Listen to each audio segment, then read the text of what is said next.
दोस्तों नमस्कार। आप हमें जानते हैं। आज जो हम वीडियो आपके पास लेके आए हैं ये बीपीएससी में ये सवाल पूछा गया है। 69th बीपीएससी में ये सवाल पूछा गया है। हम उसी का एक्सप्लेनेशन दे रहे हैं आपके पास कि इसका आंसर कैसे लिखा जाना चाहिए था। क्योंकि हम अक्सर आपको कहते रहते हैं कि आप फोटो स्टेट मॉडल आंसर से सावधान रहिएगा। आप रहते हैं या नहीं रहते हैं ये आपकी जिम्मेदारी है।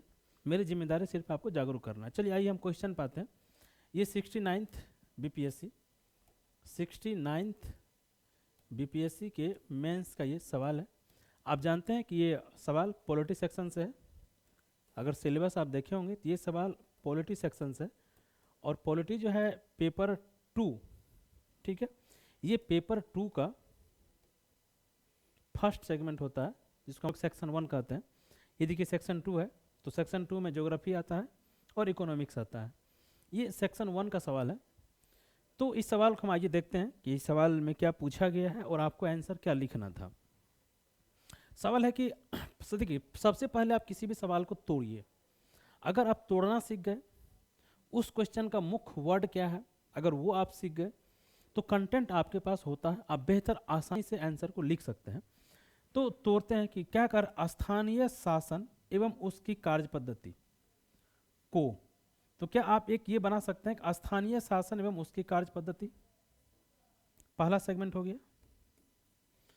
पंचायत राज तथा शहरी संस्थाओं के सशक्तिकरण के दृष्टिकोण से, तो पंचायत राज और शहरी संस्था आप दोनों जानते हैं, नगर पालिका और ग्राम पंचायत मुखिया जी वाला, ठीक है, के सशक्तिकरण के दृष्टिकोण से, तो ये आपका इसका दूसरा सेगमेंट हो गया क्वेश्चन का। एक हमारा क्या हो गया स्थानीय शासन एवं उसकी कार्य पद्धति।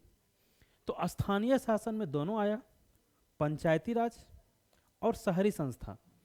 देखिए क्वेश्चन जो है स्पेसिफिक रूप से पंचायती राज पे भी पूछा जाता है और पूछा गया है, और शहरी संस्थाओं पर भी क्वेश्चन पूछा गया है।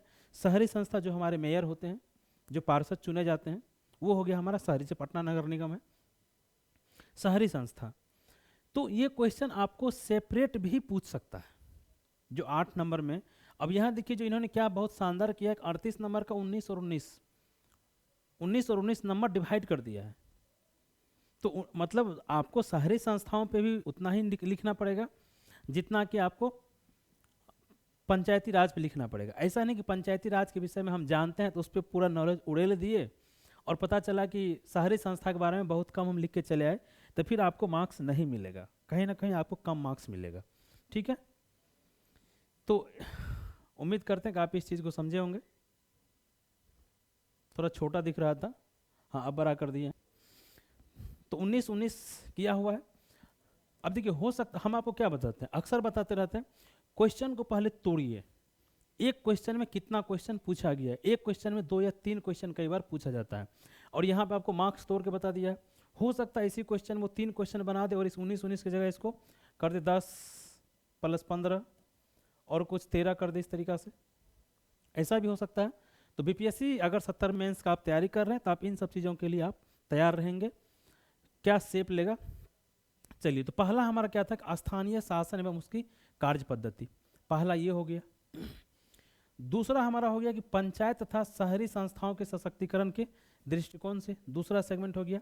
बिहार में धरातलीय स्तर से उदाहरणों के साथ, धरातलीय स्तर से उदाहरणों के साथ, तो आपको प्रैक्टिकल एग्जाम्पल लेना पड़ेगा, अस्पष्ट तथा मूल्यांकन कीजिए। ये हो गया आपका चौथा सेगमेंट। अब बहुत सारे स्टूडेंट को इसको हम लोग कहते हैं टेल वर्ड, इसको समझने में दिक्कत आता है। यहाँ पे देखिए आपको 2 लगा दिया है, अस्पष्ट और मूल्यांकन दोनों, अस्पष्ट भी कीजिए मूल्यांकित भी कीजिए। तो अस्पष्ट करने का मतलब क्या होता है ये बताइए। जब तक आप अस्पष्ट को नहीं समझेंगे तब तक आप कैसे आंसर को लिख पाएंगे। तो अस्पष्ट करने का मतलब क्या होता है, किसी चीज़ को ओपन करना, किसी चीज़ को खोलना। जैसे हम लोग बात क्या करते हैं, कोई अरे अस्पष्ट दिख नहीं रहा है यार, तो हम लोग क्या करते हैं वहाँ पे लाइट बढ़ाते हैं। अगर अंधेरा अस्पष्ट नहीं दिख रहा है तो हम लाइट बढ़ाते हैं। दैट मीन्स क्या, उसको खोलना, उस पर और प्रकाश डालना, उसके एक एक बिंदु को अच्छे से चेक करना। तो ये हो गया हमारा विस्तार, या अगर यहाँ दूसरा शब्द कोई आता तो व्याख्या, ठीक है, कि एक एक पॉइंट का आप व्याख्या कीजिए। और दूसरा है मूल्यांकन यानी मूल्यांकित। तो हम पहले क्वेश्चन में भी आपको बताए थे, मूल्यांकित का मतलब होता है जैसे ये एक पेन है, इसका मूल्य को अंकित कीजिए, मूल्यांकित। तो आप इसमें मूल्यांकित में नेगेटिव और पॉजिटिव दोनों पक्ष को लिखते हैं, ठीक है। जिसे इसने कहा क्या कि सशक्तिकरण के दृष्टिकोण से, इंग्लिश में अगर हम देखें, government working the point of view of the empowerment of the Panchayati Raj. तो एम्पावरमेंट, तो सशक्तिकरण के दृष्टिकोण से आप मूल्यांकित कीजिए कि कितना सशक्त हुआ है, कितना सशक्त हुआ है और किन पॉइंट पे कमी है। फिर यहां पे आपसे सुझाव नहीं मांगा गया है, लेकिन आपको सुझाव देना पड़ेगा। क्यों देना पड़ेगा? क्योंकि सर ये हम कैसे समझे किसी क्वेश्चन में कैसे सुझाव देना पड़ता है? जहां जिस क्वेश्चन में आपसे कमियां पूछा गया है, कमियां में सुझाव इंक्लूड होता है। अगर आप उसका कमी बता रहे हैं तो ये उसमें इनबिल्ड है कि आपको सुझाव देना पड़ेगा। ऐसी जगह सिर्फ यहाँ पे ये होता है कि अस्पष्ट कीजिए, अस्पष्ट कीजिए, तो आप सुझाव नहीं भी दे सकते थे तो काम चल जाता, क्योंकि वहाँ पे आपको हर एक एक चीज़ के अस्पष्ट का मतलब क्या, पॉजिटिव बातों को अधिकांशतः आपको दिखाना था, पॉजिटिव बातें आपको बतानी थी। लेकिन जहाँ पे नेगेटिव बातों जैसा दिया है कि कोई क्वेश्चन में दे दे कि आलोचनात्मक मूल्यांकन कीजिए, यहाँ पे अस्पष्ट था मूल्यांकित कीजिए, क्वेश्चन में आता आलोचनात्मक मूल्यांकन कीजिए।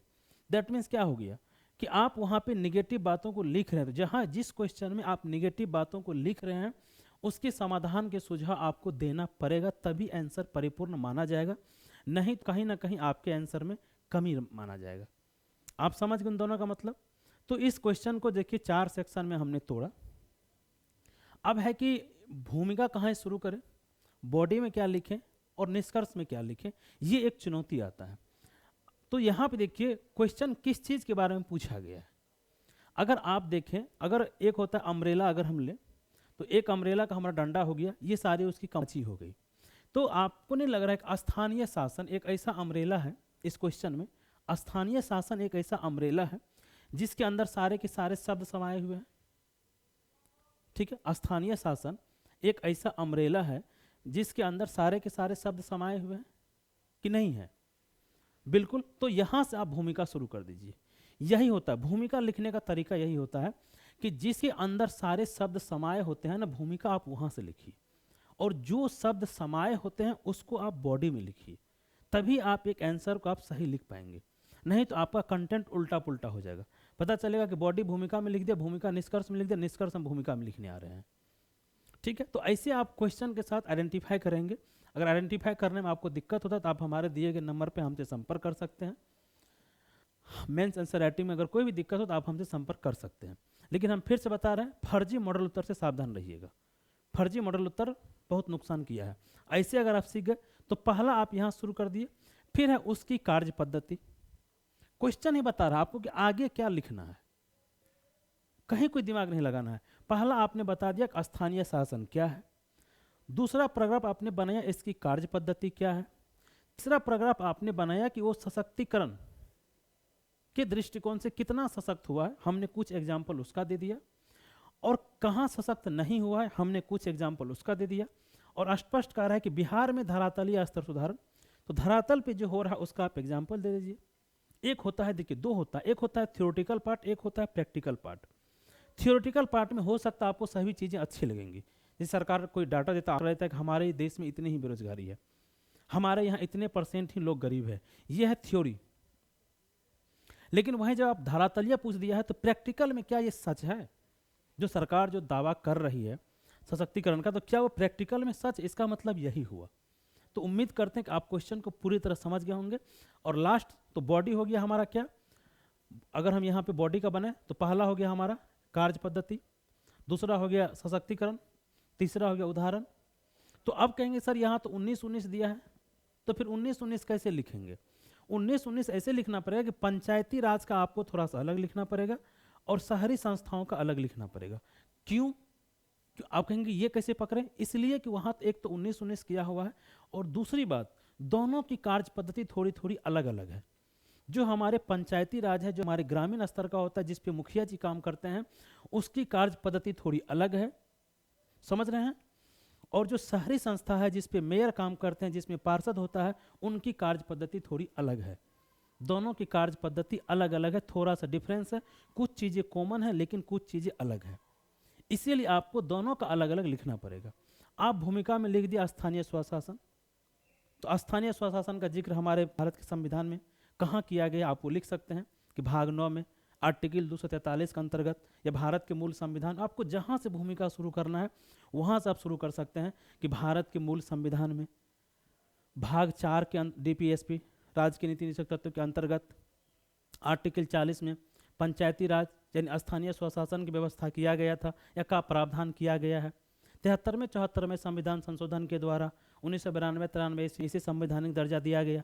ये आपका भूमिका हो गया, कितना शानदार भूमिका हो गया कि आर्टिकल, फिर उसके बाद आप देखिए कि 73-74 संविधान संशोधन द्वारा आर्टिकल 243 में 43 से ए से लेके ABCDEFGHIJ के तक किया हुआ इसका प्रावधान किया गया है। तो ये आपका भूमिका हो गया कि भारत के मूल संविधान में DPSP आर्टिकल 40 में लिखा हुआ था, बट संवैधानिक दर्जा इसको 72 में 73 में संविधान संशोधन के द्वारा 1992-93 में दिया गया। और केंद्र सरकार ने एक मॉडल कानून बना के दिया जिसका राज्य सरकारों के द्वारा पालन किया गया और राज्य सरकार अपने राज्य विधानसभाओं से इनको कार्य करने की शक्ति दी गई है। ये हो गया हमारा क्या भूमिका कि नहीं हुआ, ये बताइए।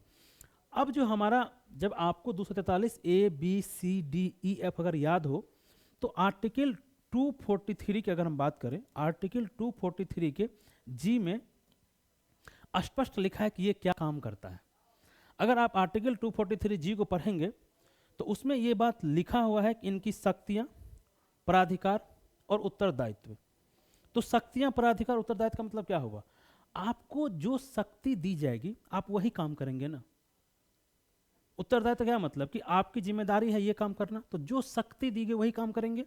तो आर्टिकल 243G में इसकी कार्य पद्धति लिखी हुई है पंचायती राज व्यवस्था की। तो पंचायती राज व्यवस्था की कार्य पद्धति को आप लिख दीजिए।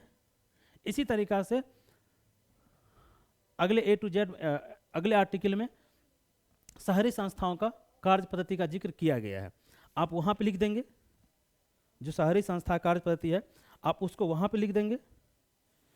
दोनों की कार्य पद्धति को आप लिख के और फिर उसके बाद फिर एग्जाम्पल लेंगे कि सशक्तिकरण में कौन कितना आगे है और कौन कितना पीछे है। तो 243W, 243G हो गया हमारा ग्राम पंचायत का कार्य पद्धति, और आर्टिकल 243W में शहरी निकायों का कार्य पद्धति दिया हुआ है, शहरी निकायों का। तो आप जानते हैं क्या, 243G में 29 विषय दिया हुआ है, 29 सब्जेक्ट दिया हुआ है किसको, पंचायती राज संस्था को, ग्राम पंचायत को, और 18 विषय दिया हुआ है शहरी निकाय को। 18 सब्जेक्ट या 18 विषय, क्या इसकी यही कार्य पद्धति नहीं है, ये बताइए। तो समझ गए इनकी क्या कार्य पद्धति है, उनकी क्या कार्य पद्धति है। तो इनका कार्य पद्धति तो 29 विषय, यही इनकी कार्य पद्धति है, और शहरी संस्थाओं का यही कार्य पद्धति है। तो बॉडी में आपको यह पॉइंट लिखना था। अब इन 29 विषयों पर जो हमारा पंचायती राज है वो इन 29 विषयों पर कितना सशक्त हुआ है, ये 29 विषय पर पंचायती राज कितना सशक्त हुआ है, और 243 विषय पर जो है हमारा शहरी निकाय कितना सशक्त हुआ है। उदाहरण दे के आप लिख लीजिए। तो इसके लिए फिर आपको 29 विषय पता होना चाहिए था। जैसे 29 विषय में दिया हुआ कृषि है, भूमि विकास है, मेला है, स्थानीय कर लगाना है, स्वच्छता है, प्राथमिक स्वास्थ्य है, एजुकेशन है, ये सब आपको पता होना चाहिए था। तो समझ गए आप, एक एक स्टेप, देखिए क्वेश्चन ही स्टेप बता रहा है कि पहला आपने स्थानीय शासन का भूमिका लिख दिया, फिर आपने उसकी कार्य पद्धति, इसकी कार्य पद्धति अलग से लिख दिया, इसकी कार्य पद्धति अलग से लिख दिया, ठीक है। फिर कह रहा है कि दोनों संस्थाओं का सशक्तिकरण, तो दोनों संस्था कितनी सशक्त हुई है। आप अब बिहार में है, प्रैक्टिकल आप जानते हैं। एक रिपोर्ट, एक रिसर्च कुछ दिन पहले एक रिपोर्ट प्रकाशित हुआ था, उसमें लिखा हुआ था, वो रिपोर्ट था, आप ऐसे लिख सकते हैं, एक भारत सरकार की रिपोर्ट के अनुसार या रिपोर्ट के अनुसार, नहीं याद है तो रिपोर्ट के अनुसार लिख दीजिए, कि जो नॉर्थ इंडिया के जो स्टेट हैं, जो उत्तर भारत के स्टेट हैं, उनमें जो पंचायती राज है, उनमें जो पंचायती राज है, उन पंचायती राज में को जब सर्वे किया गया था तो मात्र 33% काम ही पंचायती राज कर पाया था। मतलब जितना लक्ष्य या जितना टारगेट पंचायती राज को दिया गया था उतना काम पंचायती राज नहीं कर पाया था, उसका मात्र 33% ही काम पंचायती राज उत्तर भारत के कर पाए थे। ठीक, अब देखिए 29 विषय हैं, पुस्तकालय भी है। कितने मुखिया ने पुस्तकालय बनवाया है? नहीं बनवाया है ना। तो क्या है, यही तो है जिसे रोजगार की व्यवस्था करना है। तो एक मनरेगा सिर्फ चलता भारत सरकार, मुखिया का स्तर पर क्या रोजगार व्यवस्था होती है स्थानीय स्तर पे, ईंधन और पशु चारा की व्यवस्था करनी है, गैर परंपरागत ऊर्जा स्रोत की व्यवस्था करनी है, लेकिन नहीं किया गया है। तो ये क्या है, यही उसकी कमियां हैं। ऐसे ये एक बेयर एक्ट है, अगर बेयर एक्ट आप पढ़ेंगे तो इसमें 243 में स्पष्ट लिखा हुआ है, एक लाइन हम पढ़ के सुनाते हैं कि आर्थिक विकास और सामाजिक न्याय के लिए योजना तैयार करना, जो इनका काम है। आप ऐसे भी लिख सकते हैं या 29 है। और दूसरा लिखा हुआ है कि आर्थिक विकास और सामाजिक न्याय की ऐसी स्कीमें जो उन्हें सौंपी जाए जिनके अंतर्गत वे स्कीमें भी 11वीं अनुसूची में सूचीबद्ध विषयों के संबंध में हो। तो आप जानते हैं 11वीं अनुसूची पंचायती राज के लिए है और उसमें 29 विषय दिए हुए हैं। तो आप लिख सकते हैं कि नहीं लिख सकते। अब ये बेयर एक्ट, इसीलिए हम कहते हैं कि ओरिजिनल बुक आपको हमेशा पढ़ना चाहिए, तब फोटो स्टेट से काम नहीं चलेगा। और इसलिए हम कहते हैं कि मॉडल फर्जी से आप सावधान रहें, ओरिजिनल बुक को हमेशा पढ़िए। ये बुक हम इसलिए आपको दिखाएं कि इस तरह के ओरिजिनल बुक, ऑथेंटिक बुक को आप पढ़िए, तभी आपका बेड़ा पार होकर काम चलेगा। तो समझ गए आप कि पंचायती राज संस्था, शहरी संस्था सशक्तिकरण क्या हो गया। धरातलीय एग्जाम्पल आप बता देंगे, मैंने रिपोर्ट भी एक बता दिया कि रिपोर्ट ये कहती है कितना ही काम कर पाया है, और जो 29 विषय दिए गए हैं, हाँ जो काम हुआ उसको आप लिखिए। कि पॉजिटिव सकारात्मक बात यह है कि आरक्षण मिलने से महिलाएं भी उस राजनीति में आई है। ग्रामीण क्षेत्रों में जो हमारा इंडेक्स निकलता, नीति आयोग के द्वारा जो इंडेक्स निकलता है, ठीक है, उनमें बिहार का स्तर थोड़ा ऊंचा उठा है। जो बिहार सरकार का एक निश्चय प्रोग्राम है 7 निश्चय 2 या 7 निश्चय, उसके साथ ग्रामीण क्षेत्रों में जो सड़कें बनाना मुखिया का काम है, ग्राम पंचायत का काम है, वो बना है कि नहीं बना है। तो ये क्या है, सकारात्मक चीज़ है कि पंचायती राज शहरी संस्थाओं के सशक्तिकरण दृष्टिकोण से संस्थाएं सशक्त हुई है, संस्थाएं में पारदर्शिता आई है, उसका टैक्स कलेक्शन बढ़ा है, जनप्रतिनिधि महिलाओं को भी अधिक मिला है, आरक्षण दिया गया है, वो काम भी किया है, ग्रामीण सड़क में रोड पुलिया भी बनाया है, स्वच्छता पे काम किया, हर घर नल को जल पे काम किया है, ये सब काम हुआ है, ये सशक्तिकरण हुआ है। तो ये आप लिख दीजिए पॉजिटिव पॉइंट हमारा। शहरों का भी गली सही हुआ है, साफ हुआ है। और निगेटिव पॉइंट वही कि कहाँ क्या नहीं हुआ, जो पुरुष पति कि आज भी महिलाएं चुनने के बाद भी उनकी निर्णय निर्माण में भूमिका बहुत कम होती है, उनके पति के द्वारा ही अधिकांश कार्यों को अंजाम दिया जाता है। ठीक है, आज भी जितनी व्यापक स्वच्छता की जरूरत है उतनी नहीं है, एजुकेशन और स्वास्थ्य स्तर पर जितनी काम होनी चाहिए थी वो नहीं है। और अगर आपको यहाँ पे चाहे, अगर असर की रिपोर्ट आप पढ़ें तब असर की रिपोर्ट का जिक्र कर दीजिए कि प्राइमरी एजुकेशन किसका था। प्राइमरी एजुकेशन दिया हुआ था पंचायती राज व्यवस्था को दिया हुआ प्राइमरी एजुकेशन। इसीलिए आप देखिए कुछ दिन पहले शिक्षक की बहाली मुखिया के द्वारा किया गया था। तो प्राइमरी और माध्यमिक एजुकेशन जो मुखिया के अंदर में आता है, लेकिन मुखिया उस पर काम कोई करता है कि आप जानते हैं, तो वहाँ काम करने की आवश्यकता है। ये आपका सुझाव। कहाँ पे क्या लिखा है कि धरातल उदाहरण के साथ स्पष्ट कीजिए और मूल्यांकित कीजिए। तो मूल्यांकन का मतलब क्या बताए, कमियां आपको बताना है। तो ये यहाँ पे कमी रह गई है, इसको आप कैसे सुधारेंगे उस पर आप जिक्र करें। तो उम्मीद करते हैं कि इस क्वेश्चन का आंसर आप समझ गए होंगे। इस तरीका से आप 38 मार्क्स का 300 जितना हम बताए पॉइंट आप आराम से लिख के चले जाते हो। 300, 400, 400, 450 आराम से चले जाते हैं कि आपने भूमिका लिखा 5, 6, 7 लाइन का, फिर इनकी कार्य पद्धति लिखी, फिर उनका शहरी संस्था का कार्य पद्धति लिखा, फिर आपने शहरीकरण सशक्तिकरण उसको कैसे किया उसको आप लिखे, फिर सशक्तिकरण में क्या कमियां रह गई, और दोनों के एग्जाम्पल, सशक्तिकरण का भी एग्जाम्पल और कमी का भी एग्जाम्पल दोनों डाल के आप बहुत शानदार आंसर लिख सकते थे। उम्मीद करते हैं कि आप इस क्वेश्चन के आंसर को समझ गए होंगे। आप अपने से लिखने का प्रयास कीजिएगा और इसी तरह हम आंसर आपके सामने लेके आते रहेंगे। आपको समझने में अगर कोई दिक्कत हो, अगर आंसर राइटिंग बीपीएससी मेंस का आप तैयारी करें 70 का, अगर आपको दिक्कत हो, आंसर राइटिंग आप नहीं कर पाते हो, आप हमारे दिए गए नंबर पे ऑनलाइन और ऑफलाइन दोनों भी मोड में संपर्क कर सकते हैं। और बहुत कम फीस में हम बहुत बेहतरीन मेंस आंसर राइटिंग और ऐसे का तैयारी करवाते हैं। यूपीएससी, यूपीपीसीएस, स्टेट पीसीएस का यदि आप तैयारी करते हैं तो आप हमसे संपर्क कर सकते हैं। इसी तरह हम यूपीपीसीएस के क्वेश्चन का भी डिस्कशन करेंगे और यूपीएससी का भी क्वेश्चन का हम डिस्कशन करते हैं। तो लगातार डेली हम एक क्वेश्चन आपके लिए लेके आते हैं, कभी करंट का लेके आते हैं, कभी ट्रेडिशनल क्वेश्चन लेके आते हैं, या जो चर्चा में रहता है उसको लेके आएंगे। तो उम्मीद करते हैं कि वीडियो आपको अच्छा लगा होगा। तो वीडियो को लाइक कर दीजिएगा, चैनल को सब्सक्राइब कर लीजिएगा अगर इस तरह की इन्फॉर्मेशन आपको चाहिए तो, और दोस्तों को शेयर कर दीजिएगा। ठीक है, बहुत बहुत धन्यवाद आपको।